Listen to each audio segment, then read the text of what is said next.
صفحہ نمبر ہے جی 101 اور حدیث مبارکہ نمبر ہے 1323۔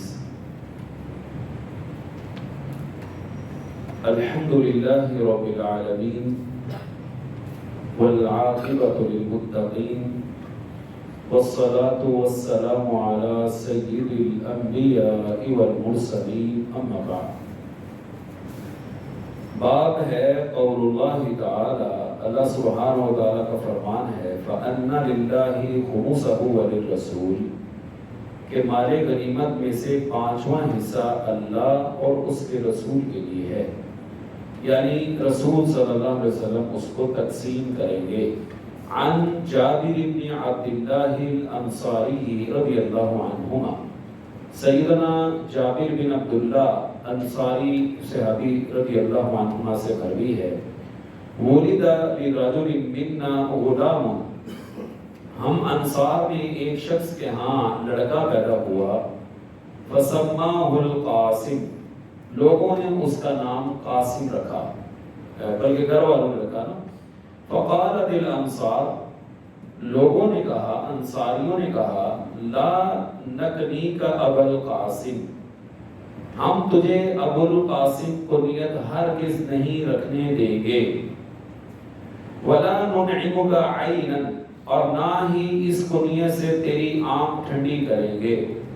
فأتی النبی صلی اللہ علیہ وسلم فقال، وہ آدمی نبی کریم صلی اللہ علیہ وسلم کے پاس آیا، فقال، اور کہنے لگا، یا رسول اللہ صلی اللہ علیہ وسلم، ولد لی غلام، میرے ہاں لڑکا پیدا ہوا ہے، فسمیتہ القاسم، میں نے اس کا نام قاسم رکھا ہے۔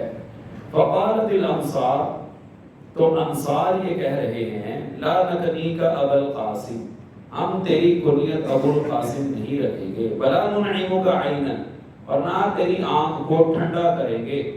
فقال نبی صلی اللہ علیہ وسلم، تو نبی کریم صلی اللہ علیہ وسلم نے فرمایا، احسنت الانصار، انصار نے بڑا اچھا کردار ادا کیا ہے، سمو بسمی، میرے نام پر تو نام رکھ لو، ولا تقنو بکنیتی، ولا تقتنو بکنیتی، لیکن میری کنیت پر کنیت نہ رکھو، فإنما انا قاسم، اس لیے کہ میں قاسم ہی تو ہوں۔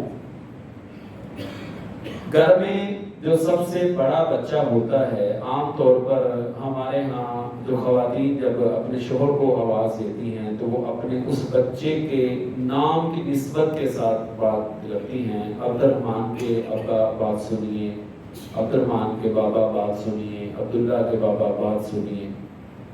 عرب لوگ کنیت رکھتے ہیں، اور کنیت رکھنے کا طریقہ کار یہ ہوتا ہے کہ آپ کا جو بڑا بیٹا ہے، آپ اس کے نام کے ساتھ ابو لگا لیں۔ ابو، ابو ہمارے ہاں تو ابو لفظ بولا جاتا ہے نا، تو عربی میں ابو کا معنی ہوتا ہے والا، یعنی ابو عبداللہ، عبداللہ والا۔ تو یہاں پر بھی عرب لوگ بھی طریقہ کار اختیار کرتے تھے کہ اپنے بڑے بچے کے ساتھ اس کی وہ کنیت رکھ لیتے تھے۔ نبی کریم صلی اللہ علیہ وسلم کے فرزند ارجمند کا نام بھی قاسم تھا، اور آپ کی اسی مناسبت سے کنیت تھی ابو القاسم، آپ صلی اللہ علیہ وسلم کی کنیت تھی ابو القاسم۔ اب ایک مرتبہ ہوا ایسا کہ نبی کریم صلی اللہ علیہ وسلم جا رہے تھے، ایک آدمی نے آواز دی، یا ابو القاسم، آپ صلی اللہ علیہ وسلم نے یوں مڑ کر دیکھا تو وہ آدمی کہنے لگا، جی میں نے آپ کو نہیں بلایا، میں نے فلاں کو بلایا۔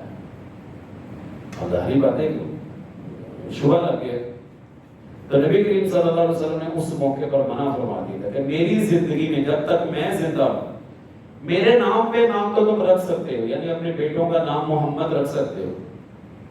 بعض لوگ اس بات کو بھی اعتراض کرتے ہیں کہ محمد نام ہی رکھنا چاہیے، یہ بہت بڑا نام ہے، حالانکہ نبی علیہ السلام نے خود اجازت دی کہ تم میرے سمو بسمی، میرے نام پر نام رکھ لو، لیکن جب تک میں زندہ ہوں میری کنیت کے اوپر کنیت نہ رکھنا۔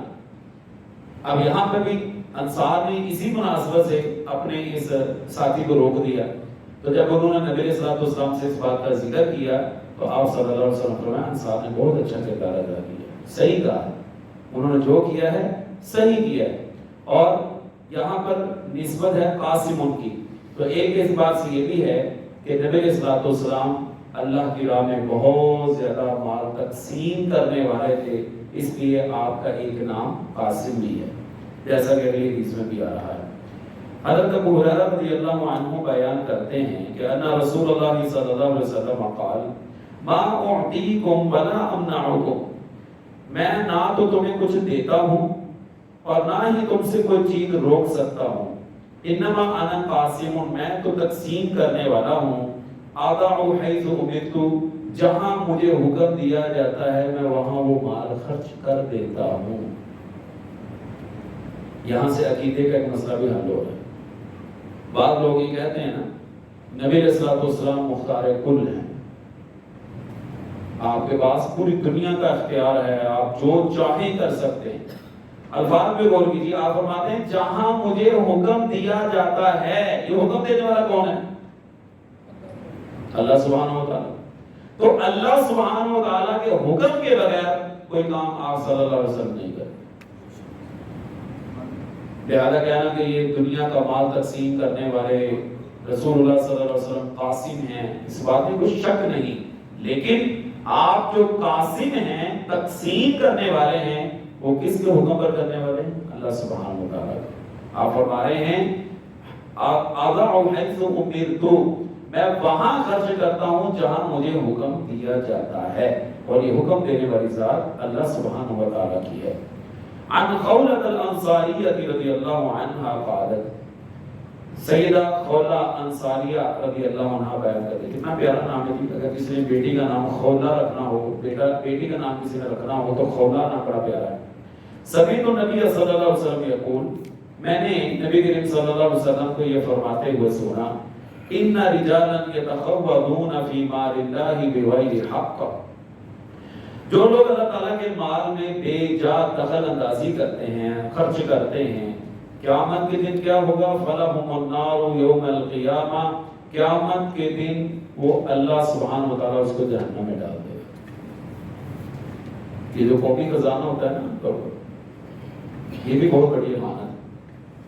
یہ امانت بہت بڑی. میں نے آپ کو بتایا تھا نا خلیفہ عمر بن عبدالعزیز رحمہ اللہ کا کہ رات کے وقت میں کام کر رہے تھے، تو کام کرتے کرتے دیا بجھا دیا، پھر ایک اور دیا جلا دیا. پوچھنے والے نے پوچھ لیا حضرت پہلے بھی دیا چل رہا تھا، اب بھی دیا جل رہا ہے، یہ کیا کیا؟ کہا پہلے میں عوام کے کام کر رہا تھا، حکومتی معاملہ لکھ رہا تھا، تو وہ دیا تھا عوام کا، اور حکمران اپنا عوام کا، وہ جو پیسہ تھا وہ عوام کا تھا. اب میں اپنا ذاتی کام کر رہا تھا، اس لیے میں نے اپنے ذاتی دیا جلا دیا. جب معاملے کی حساسیت یہاں تک ہو، بندے کو اس بات کی فکر ہو کہ میں نے اس چیز کا بھی حساب دینا ہے، تو پھر وہ معاملات کے اندر خرابی نہیں کرتا. سیدنا عمر فاروق رضی اللہ عنہ بیان کیا کرتے تھے نا کہ فرات کے کنارے اگر ایک کتا بھی پیاسا مر گیا تو عمر کو ڈر ہے کہ کل قیامت کے دن وہ اللہ کے ہاں جواب دے. یہ جواب دہی کا احساس جب انسان کے دل میں موجود ہوتا ہے، پھر وہ اللہ سبحانہ و تعالیٰ کے جو اس کے اوپر فرائض اللہ نے اس کے ذمہ لگائے ہیں، پھر ان میں وہ ڈنڈی نہیں مارتا، پھر وہ اپنے فرائض پورے طریقے سے ادا کرتا ہے. اسے معلوم ہوتا ہے قدم بہ قدم کہ ایک دن میں نے ان اپنی ذمہ داری کا اللہ کے ہاں جواب دینا ہے. اگلی حدیث نبی علیہ السلام کا فرمان کہ تمہارے لیے مال غنیمت حلال کر دیا گیا ہے. سیدنا ابو ہریرہ رضی اللہ عنہ بیان کرتے ہیں کہ رسول اللہ صلی اللہ علیہ وسلم نے فرمایا غزا نبی من الانبیاء، پہلے انبیاء میں سے ایک نبی نے جہاد کیا. فقال لقومه، تو انہوں نے اپنی قوم سے کہا میرے ساتھ وہ شخص نہ جائے جس نے کسی عورت سے نکاح تو کیا ہو لیکن ابھی تک رخصتی نہ ہوئی ہو اور وہ رخصتی کا خواہاں ہو، اور نہ وہ شخص جائے جس نے گھر کی چار دیواری تو کی ہو اور ابھی تک چھت نہ ڈالی ہو، اور نہ ہی وہ شخص جس نے حاملہ بکریاں اور اونٹیاں خریدی ہوں اور ان کے بچے جننے کا منتظر ہو. یہ ساری چیزیں جو تین بیان کی ہیں، وجہ کیا ہے؟ اب جس کی شادی ہوئی ابھی رخصتی نہیں ہوئی، اس کا دھیان ہے کہ میری بھی رخصتی ہو جائے اور میں اپنی شادی کی زندگی کا آغاز کروں. جس نے گھر کی چھت ڈالی ہے وہ وہاں جا کے اس کا دھیان ادھر رہے گا کہ میرے گھر کی چھت بہنا رہی. اور جس نے جانور حاملہ خریدے ہوئے ہیں اسے اس بات کی فکر رہے گی کہ یار وہ جانور بچے دے دی ہوں گے، ان کی دیکھ بھال کون کرے گا، تو اسے اس جہاد کی فکر نہیں ہوگی، بلکہ پیچھے جو معاملہ چھوڑ گیا ہے اس کی فکر ہوگی۔ لہذا انبیاء میں سے اس نبی نے کیا کہا کہ میرے ساتھ ایسا شخص کوئی نہ جائے۔ یہ کہہ کر وہ جہاد کے لیے گئے اور گاؤں کے قریب اس وقت پہنچے کہ فدنا من القریۃ صلاۃ العصر او قریب من ذلک، کہ عصر کا وقت ہو چکا تھا یا نزدیک تھا۔ انہوں نے زور سے کہا کہ تو بھی اللہ تعالیٰ کا محکوم ہے اور میں بھی اسی کا تابع فرمان ہوں۔ پھر یہ دعا کی، اللہ تعالیٰ سے دعا کی، اللہم احبسها علینا فحبست حتی فتح اللہ علیہ، کہ اے اللہ اس کو ہمارے لیے غروب سے روک دے، یعنی اس کا غروب کا وقت بڑھا دے۔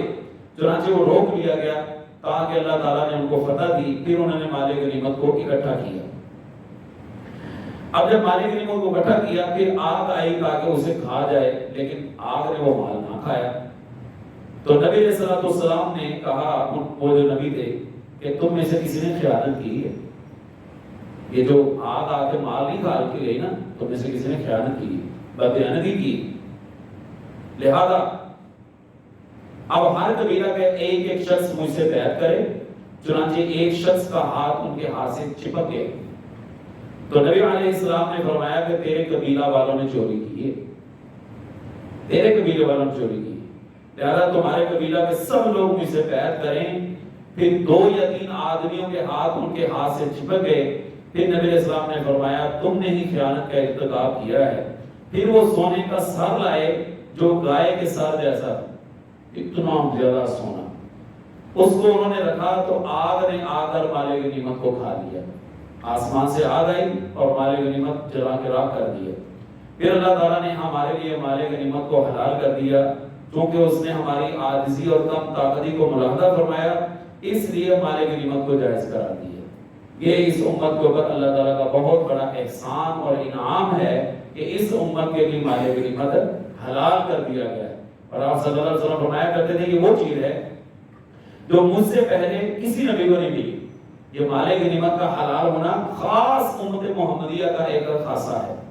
اگلی حدیث حضرت عبداللہ بن عمر رضی اللہ عنہما بیان کرتے ہیں کہ ان رسول اللہ صلی اللہ علیہ وسلم بعث سریۃ قبل نجد، نبی علیہ الصلوۃ والسلام نے ایک دستہ کی نجد کی طرف روانہ کیا، وہو فیہا، اور عبداللہ بن عمر بھی اس لشکر میں موجود تھے، فغنموا ابلا کثیرۃ، تو بہت سے اونٹ مال غنیمت میں آئے، فقالت سہامهم 12 بعیرا او 11 بعیرا، ہر ایک کے حصے میں 12 یا 11 اونٹ آئے، پھر ایک اونٹ انہیں مزید انعام دے دیا گیا۔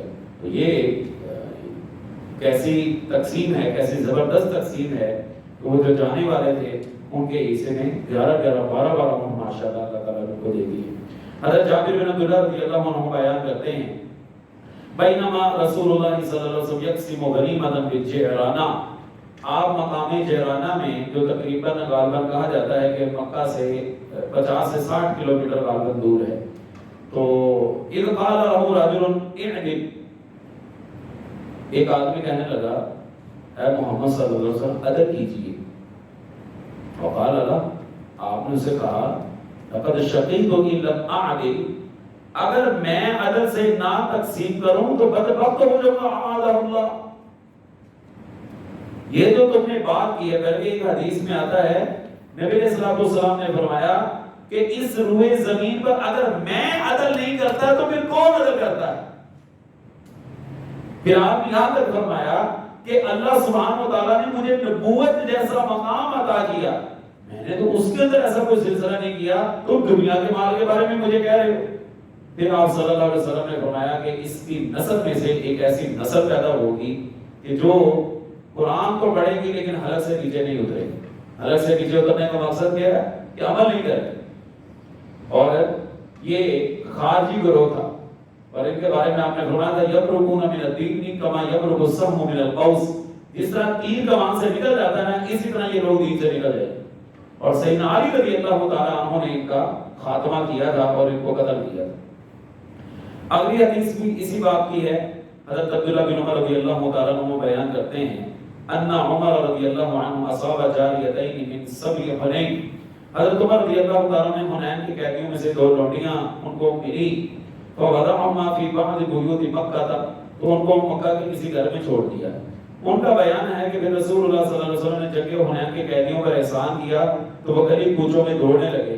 اس پر حضرت عمر نے کہا اے عبداللہ دیکھو کیا معاملہ ہے۔ فقال من رسول اللہ صلی اللہ علیہ وسلم علی السبی، کہ رسول اللہ صلی اللہ علیہ وسلم نے قیدیوں پر احسان کرتے ہوئے انہیں آزاد کر دیا ہے۔ قال اذهب فارسل الجاریتین، تو حضرت عمر رضی اللہ تعالیٰ عنہ کہا جاؤ پھر ان 2 لونڈیوں کو جو میرے حصے میں ہیں ان کو بھی آزاد کرو۔ یہ ہے اتباع، یہ ہے رسول اللہ صلی اللہ علیہ وسلم کی فرما برداری کہ جو کام آپ نے کیا ہے وہ میں نے کرنا ہے، جو کام آپ صلی اللہ علیہ وسلم نے کیا وہ میں نے کرنا ہے، وہ مجھے پسند ہے یا نہیں ہے اس کا مجھے شریعت نے کوئی اعتبار نہیں کیا۔ رسول اللہ صلی اللہ علیہ وسلم نے جو کام کیا ہے وہ میں نے کرنا ہے، اور جو آپ نے نہیں کیا وہ میں نے نہیں کرنا، یہی مسلمانی، یہی مسلمانی۔ افسوس کہ ہم بعض معاملات کے اندر معذرت کے ساتھ اپنے مفادات کو ترجیح دے دیتے ہیں اور اسی معاملے کے اندر ہم رسول اللہ صلی اللہ علیہ وسلم کی نافرمانی بھی کرتے نظر آتے ہیں۔ مثال کے طور پر نکاح کیا چیز ہے؟ سنت ہے، نبی اسلام کی سنت۔ اسی نکاح میں ڈھول باجے بجانا یہ سنت ہے، یہ اللہ سبحانہ وتعالیٰ کا حکم ہے، یہ کس کا طریقہ ہے؟ کیا آپ صلی اللہ علیہ وسلم نے اس کو پسند کیا؟ اچھا بھائی نکاح بھی کرنے جا، یہ نبی اسلام کی سنت ہے، میں سنت پہ عمل کرنے جا رہا ہوں، تو بھائی اگلے جو کام کر رہے وہ تو سنت کے خلاف، ان کی کریے جی بچے ہیں تو میں پورا